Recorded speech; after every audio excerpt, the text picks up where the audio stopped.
Divorce. It's never an easy situation. Sometimes it can get very difficult. If you're facing an uphill struggle with divorce, child support, custody, or visitation, Henry Service can be a strong advocate for you. You'll get the experience of an attorney who understands your need for aggressive representation. Consultations are free, so call today. No matter what your situation, sooner or later you'll need service. The Service Law Offices of Kansas City. Call today for a free consultation, 816-286-4140.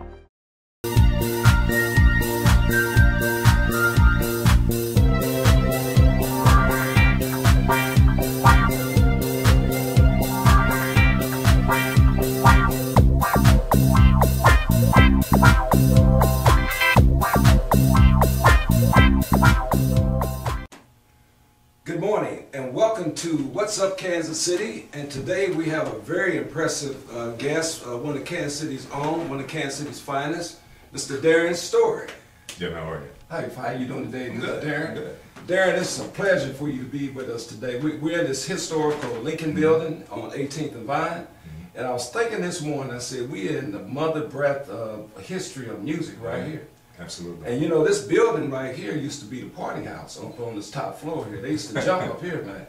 Well, it just so happens that I grew up on 22nd Terrace between Vine and Woodland. And so these parts down here are very familiar to me. I can remember as a kid, you know, all the commerce was here. So, I mean, if you go up on Vine Street, like towards 23rd Street, we had 3-Star Supermarket, J.D. Johnson Drug Store. Right. Jack Ferrella's had a store up there. We had barbershops, Manhattan Cleaners first location. Babyface Liquor Store, of course. Can't forget Sylvester Norris. Right. And then, of course, you come down a little more. You had the Gateway Boxing Club down there. And then, of course, you get down to 18th and Vine. You had, you know, Matlaw's and Harold Penner's and Flag Brothers Shoes and Cheap Charlie's Candy Store. So we didn't really have to barbershop. We didn't have to go anywhere to get things done, to buy our groceries, get our hair cut, you know, dry cleaners, and that's one of the fond memories I have of this area. YMCA. Absolutely. Yeah, I grew up at the Paseo YMCA. Absolutely. I actually took my first music lessons from Sonny Kenner. Oh, the sunny side of the street. Yeah, it was called the Coaches Council. It switched from the YMCA to the Coaches Council. That's right, Mr. And yeah, exactly. And so they had that great gym with the track that you could run around on the second level. But my first music lessons was a guitar lesson with the famous Sonny Kenner. And I didn't even realize who he was. Because Sonny was just cool. He didn't really take himself that seriously. But I come to find out later on, I'm like, I took lessons from a legend. I said Sunny Side of the Street. He had a record called The Sunny Side of the Street. I remember that. And it was very, I grew up on 18th and Purcell at the YMCA, so I can remember as a kid, you know, in the early 50s, we walked down here and on Saturday. Man, you ain't that old. I'm 63. Oh, come on, man. And, woo! Hey, I hope I can work. You know, hey, it's the power of the shirts. Yeah, that's an inside joke. Hey, but anyhow, I can remember Bill Doggett. Bill Doggett was a famous organ player, and I can see his bus right now, 18th, 19th, and on Vine. I think they would pull in here on Saturdays for shows, and then we would leave the YMCA. We would go to the YMCA every day. Yeah. And we would walk home and stop at Bryant's and get a roll of French fries, and walk home in the cold. Well, I know the roll of French fries when I was a kid cost $1.06. So it's probably a little cheaper. It was cheaper with us. Yeah, but $1, we would scrape up $1 with 3 or 4 friends, and you know, we had a quarter apiece. We were good. Yeah, walk home, eating those fries, and you know what? I helped Mr. Gates. We used to work on the YMCA, on the new YMCA, which would be the Buck O'Neill Educational Center. And so, you know, it was memories in there cleaning it out. But Mr. Gates, he worked us, man. We actually just some volunteers gutted that building, and we worked every Wednesday. But I had a chance to go down to the swimming pool. Now, I used to think this swimming pool was huge. And I get down there, man, that pool was about as wide as this room. And it was long. And I don't know if you know Cooper, Robert Cooper. His daddy had a pool hall up on 39th Street. But I remember I saved his life down there. He drowned. He reminds me about that all the time when I see him. But you know what? Being in the breadth of music and the history of music down here on 18th and Vine, why don't you just give our audience a little short bio on Darren's story? Oh wow. Well, by the way, you got a great voice. Oh, thank you, thank you. As you know, I could probably tell people that obviously I grew up in this area. I went to Addix Elementary School. Okay. Went to Lincoln Junior High School. Okay. Graduated from Lincoln in 1982. As far as music, for me, music was always in my home. My mother sang. She loved Mahalia Jackson. There you go. My father was a huge blues fan. B.B. King was his guy. He used to try to play the guitar. Not too well, but he had a couple of blues chords that he would play. He did his thing. Yeah, he did his thing. And then my brothers, three of my older brothers were instrumentalists as well. One played trumpet, one played drums, one played trombone. And they were actually part of, they went to Lincoln as well. And they actually were part of the Lincoln High School band that went to Geneva, Switzerland. Mr. Whitmore. Mr. Whitmore was That's their my teacher. cousin. Yeah, really? Yeah, wow. yeah. Well, then your cousin's son taught me. Right, that's Calvin right. Whitmore III. That's right. So, but that was a huge deal in the community back then. They had to raise like, I don't know, $60,000, which was a lot of money back then. Right. And so watching them do that, I knew that I wanted to play music, and I love to sing as well.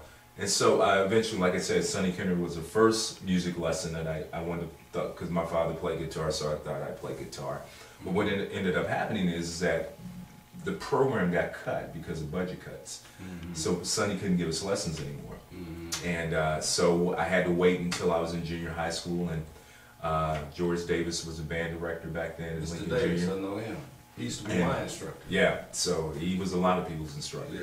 So I first started playing drums. Didn't like drums because I wanted to make music, not just beat on a drum and rat-a-tat-tat. So I switched to trumpet. And so when I became a trumpet player, got to Lincoln High School, or Lincoln Academy at that point, and was in the band there. I was first chair trumpet player, section leader. Ended up being drum major. First chair?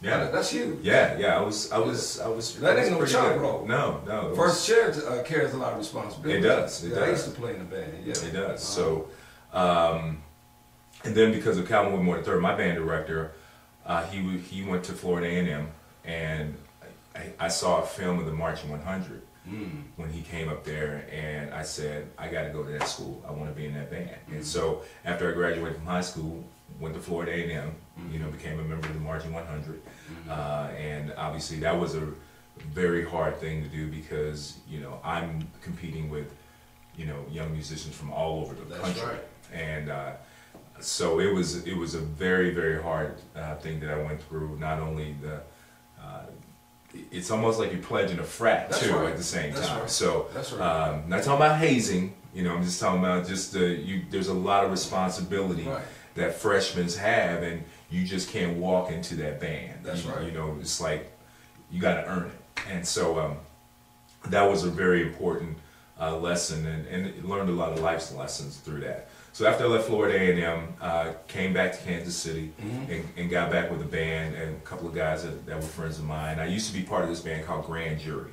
Grand Jury was a big band back in the day, and we played with Sweet and Sticky and Unidose and all those other. There were a lot of bands back then. I'm sure you guys remember back in the late '70s, early '80s. A lot of club bands and a lot of great bands. Clyde, remember Clyde? Yep. Clyde and Betty. Yep. And Lonnie McFadden had a band back then. Lonnie and the band. They used to travel all over the world back then. Right. But so our band, Grand Jury, ended up moving to Minneapolis back in 1986.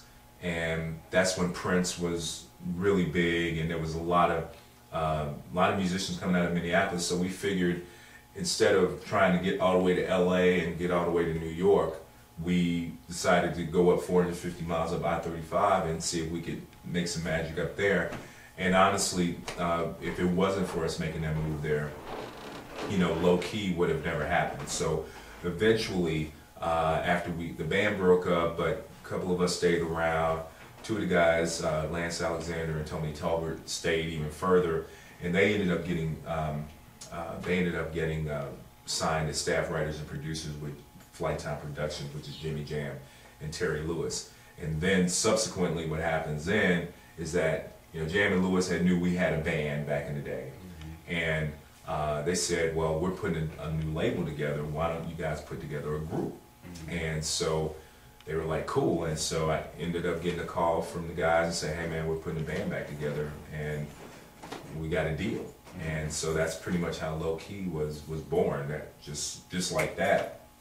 And then of course we put out put out an album called Low Key Where They At back in 1992.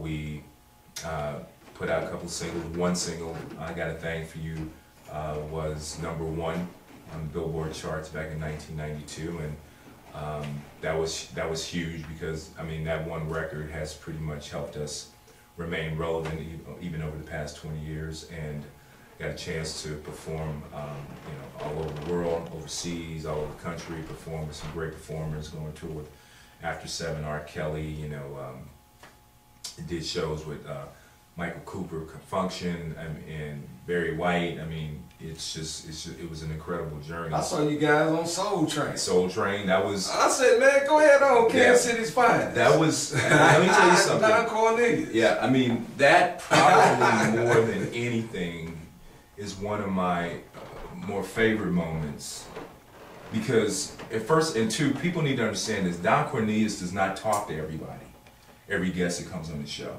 Sometimes you just go in there and perform and you gone. Showtime. It's over. Yeah. And we did 2 songs, which was another thing that was cool. We did 2 songs. A lot of times you only get to do one. So we did I Got a Thing for You and Sweet on You. And after we did I Got a Thing for You, he came up and talked to us. And we didn't realize he was going to talk to us. And when he talks to you, that's a big deal. And I can't, I'm sure people don't get it, but he doesn't talk to every group that comes on. I think people kind of think that, but he's like, yeah, they are, you know. So he thought enough of us to interview us, and that was extremely special. And this dude is this gargantuan. He is tall. I mean, like at least 6'8", 6'9", and it has this voice that just comes out, and it's just like it is on television. Right on. Yeah, I mean, it's just this big, deep voice. And he had fun with us because he's kind of a serious guy, kind of laid back, and he actually kind of got into, because we're kind of goofy.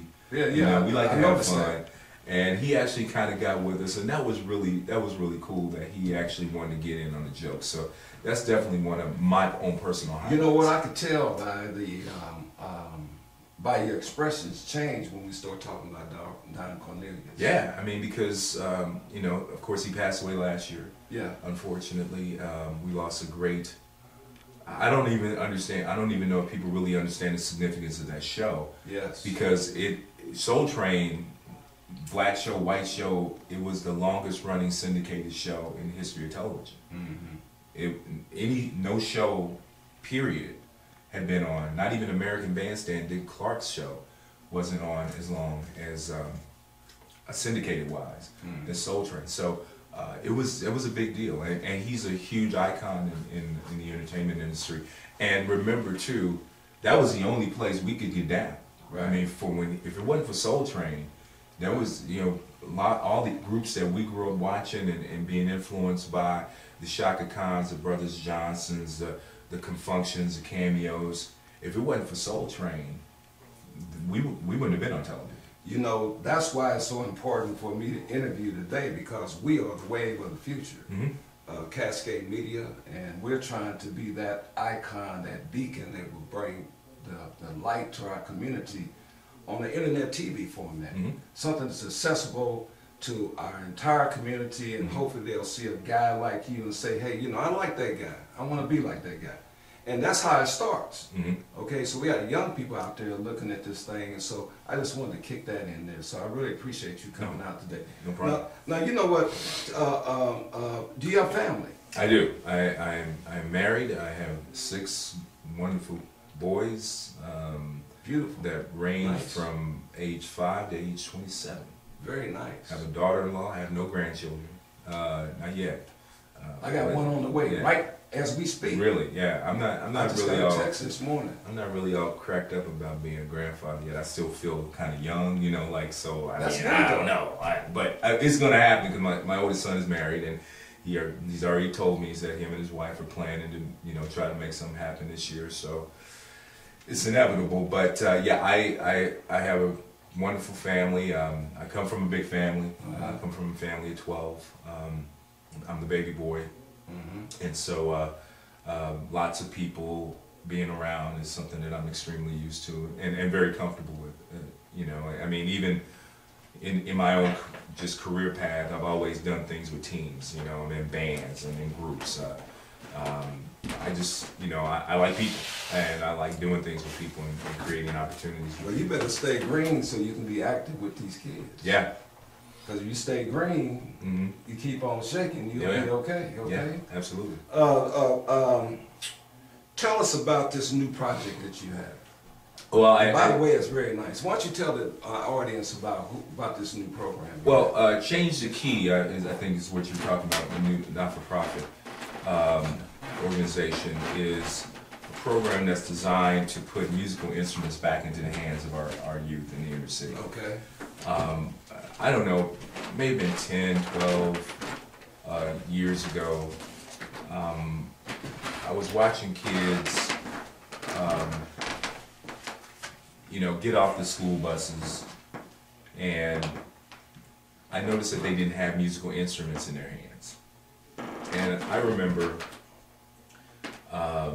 growing up that even the jocks, even the athletes, even if it was just for 1 year, you know, ended up playing an instrument or being in choir or something like that. And I remember getting to middle school, my counselor told me, basically said, hey, you got 3 choices. You can either have art class, you can be in choir, or you can play in band.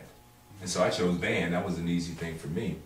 But the point is that back in the day, all students were exposed to some type of fine arts. That's right. At some level. That's right. Now, whether or not they continued that, that's a whole nother story. Right. But at least that they were exposed at the minimum that they had to do it for a year or a semester.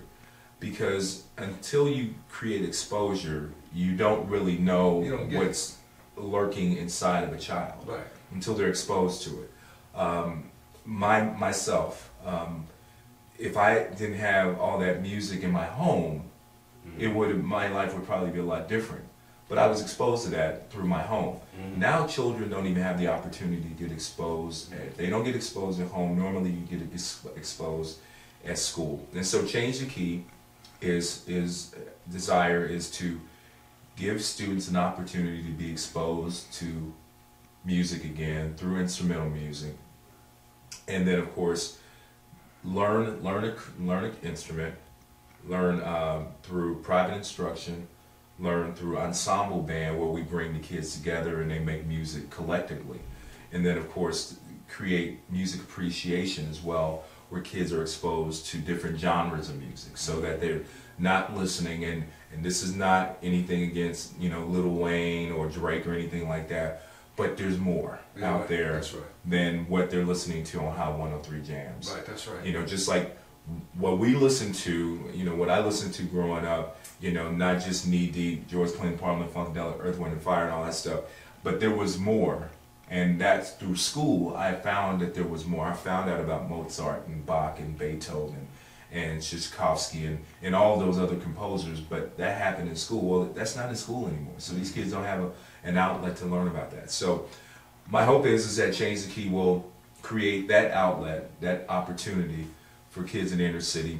And then of course, hopefully we can pull together a huge performance component where we can take a band, an ensemble group, and they can begin to travel around, play for people, so people can see the outcome right away. And it's something that's been on my heart for a lot of years.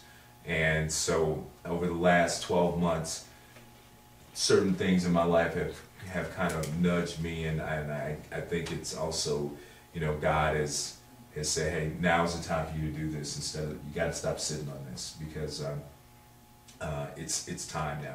In the state of our schools right now, especially here in Kansas City, Missouri, kids need more enrichment programming. They need more opportunities. They need more than just somebody putting a basketball in their hand. Let me ask you this: how's it going so far? Well, it's going slow. I mean, and I don't mean that to be bad. It's just we're in the infancy now. I am in talks now with another organization here. I won't say their name out loud because, you know, just things are still in talks, but I'm very optimistic about joining forces with another education organization to collaborate and us partner on bringing this program to fruition. But in that case, and I'm feeling very good about it, if I were to put it out there, I feel probably 80–90% sure that it's going to happen. And once that is solidified, then we would have facilities and space to make this thing happen. Mm-hmm. So I would say I'm hoping by fall of this year, and no later than January of 2014, we will be seeing kids and we will have programming ongoing. Now tell the people the name of your organization again. So, Change the Key. That's like, you know, if you're a musician, you change keys, that means you're going from B flat to E. So, and so the word change obviously is obviously very powerful. And the key is a metaphor for change the dynamic or change what's really going on out there. So we need to, so we're making a key change. So okay. We're changing, we're adding something that used to be there, that the schools provided. Now they don't provide it. So we have to change the key and independently do it. And I think as a community we have to be supportive of that. Right. And so that's what we're thinking. So Change the Key. Our website is going to be upcoming, changethekey.org. But you can like us on Facebook at Change the Key as well. And if you want information on Change the Key, you can email us at info@changethekey.org. Now, in closing, tell us about this other project that you're doing. The story behind the story. Story behind the music. Okay. Behind the music. Story behind the music. Real quickly. Story Behind the Music is a podcast, and in this day, of course, you guys are internet based, so you get this. But a podcast can be either a video or an audio show that people can download or go to the site and listen to at their leisure. But I have felt that R&B music is something that doesn't really exist anymore in what we know it. I mean, the R&B that I grew up with and my brothers grew up with and you grew up with, it doesn't exist. And there were a lot of amazing artists that we were influenced by, and I just thought I wanted to do a show where I could get them on and they could tell their story. And not tell their story so much, I don't care about them doing drugs or how many wives they had or anything like that. I want to talk about the music. The music. I want it to be strictly about the music, the relationships with your bandmates, that type of thing. And so the play on words, obviously, is my name is Story, and Story Behind the Music kind of is actually Susie Chase, my co-host, is the one that came up with that. And where is she located? She's in New York, but she's a Kansas City native. Is that right? Yeah, she's a DJ in New York, and she has the same love for the music as I do, but from a different perspective, because she's a DJ. So she's been playing all this music for years, and now her and I being a musician. And the other thing about the show is that one of the reasons why I think people like to come on our show is because I'm one of them. I'm not just a talking head. That's right. I've experienced some of the things that they've experienced, so we can talk on a different plane, on the same plane actually. Right, that's right. You know, and I think that's what makes the conversation really intriguing, because they're like, this dude knows exactly what I'm talking about. Right. He knows what it's like to be in the studio. He knows what it's like to have, you know, fights with band members. You know, he knows what it's like to where there's not enough money in the group, so you got to start thinking that, hey, you got to keep this dude out of the group. You know, all those things that musicians and bands go through, I know. And then, of course, just a creative process, too. Mm-hmm. And so they're much more forthcoming, I believe, in talking about things than they would otherwise when they're just talking to, and nothing against you, or just an interviewer, or somebody that, you know, you're a musician. Right. So, but just a pretty lady sitting there, you know, and saying, oh, they're so enamored with you, you know, and all that. It's like, but, you know, you don't really know my struggle. You haven't walked in my shoes. Right. And so the fact that I have walked in their shoes, I think makes the conversation more compelling. So storiesbehindthemusic.net is the website. Now, You know what? I think, yeah, I've listened to several of your shows, Thank you. and I'll listen to some more of them, but I think you might be on to something because, I hope so. you know, it gives a guy a chance to go back and refocus. You know what I mean? Absolutely. And I think that's what's happening to you and your group is that you guys have had to say, you know, that was then, this is now. We Right. still got some energy left. We still got some youth left. And we still got talent. We do. We still got game. Yeah. So, you know, hopefully you will impress some of the folks that you interview on there to go back and refocus and bring us back some more music. Yeah. Because it's needed. It is. It's a need. It's a need for it. I was so far. I think all of them that we've talked to. I'm on.